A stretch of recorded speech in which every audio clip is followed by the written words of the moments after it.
Hello বন্ধুরা, আমি কীভাবে মাটন রান্না করি চলো তোমাদেরকে একটু দেখিয়ে দিই। তো ফার্স্টে আমি আলুগুলোকে ভেজে তুলে নেবো। তারপরে ওই তেলের মধ্যে সামান্য একটু চিনি দিয়ে দেবো, একটু কালার হয়। তারপরে দিয়ে দিলাম গোটা গরম মশলা। তারপর গোটা গরম মশলা দেওয়ার পর দিয়ে দিলাম পেঁয়াজ কুচি। পেঁয়াজটা একটু ব্রাউন কালার হয়ে গেলে দিয়ে দেবো আদা রসুন কাঁচা লঙ্কার পেস্ট।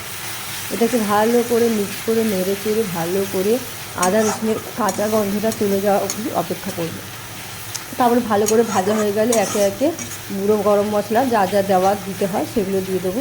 ফার্স্টে আমি একটু দিয়ে দেবো টমেটোটা দিয়ে ভালো করে আর একটু ভালো করে নেড়ে চেড়ে দিয়ে দেবো। এবারে গুঁড়ো গরম মশলা যা যা দিতে হয় সেগুলো নুন দিয়ে দেবো।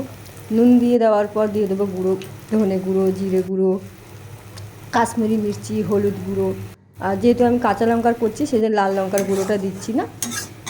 তারপরে ভালো করে এগুলো দিয়ে ভালো করে মিক্স করে নিয়ে একটু সামান্য জল দিয়ে দিলাম যাতে মশলাটা যাতে পুড়ে না যায়, সেই কারণে একটু জল দিয়ে ভালো করে আর একটু নেড়ে চুড়ে নিয়ে ভালো করে তেল ছাড়া অবধি অপেক্ষা করব। তারপরে দিয়ে দেবো আলু। আমি আলুটাকে ভেজে রেখেছিলাম, সেই আলুটাই দিয়ে দিলাম।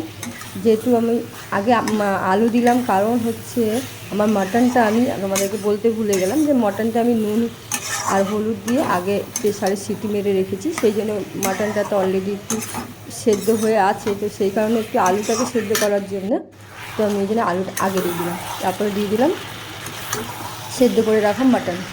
এবারে মাটনটা দিয়ে ভালো করে মিক্স করে নেব।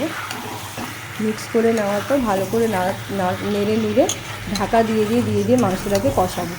ঠিক আছে, মাংসটা ভালো করে কষানো হয়ে গেলে এবারে ঢাকা দিয়ে দেবো।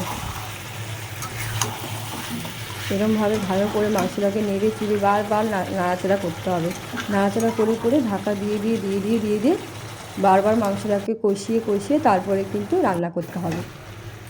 কারণ কড়াইতে করলে কিন্তু মাংসের একটু সময় লাগে করতে, প্রেশারে একটু তাড়াতাড়ি হয়ে যায়। তাও একটু প্রেশারে সিটি দিয়ে রেখেছি, তাও 80% 70% তো দিয়ে রেখেছি, বাকিটা তো কড়াইতেই করতে হবে। সেজন্য ঢাকা দিয়ে বারবার খুলে দেখে করতে হবে।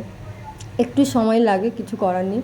এই যে এবার জল ঢেলে দিয়েছি, জল ঢেলে দেওয়ার পর আর একটু ঢাকা দিয়ে মাংসটাকে ভালো করে সেদ্ধ হওয়ার জন্য একটু অপেক্ষা করব। বেশিক্ষণ লাগবে না, যেহেতু অলরেডি মাংসটা সেদ্ধ হয়ে গেছে, আর একটু বেশিক্ষণ লাগবে না। তো এটা ভালো করে হয়ে যাওয়ার পর লাস্টে দিয়ে দেবো গুঁড়ো গরম মশলা। গুঁড়ো মশলা দেওয়া হয়ে গেলেই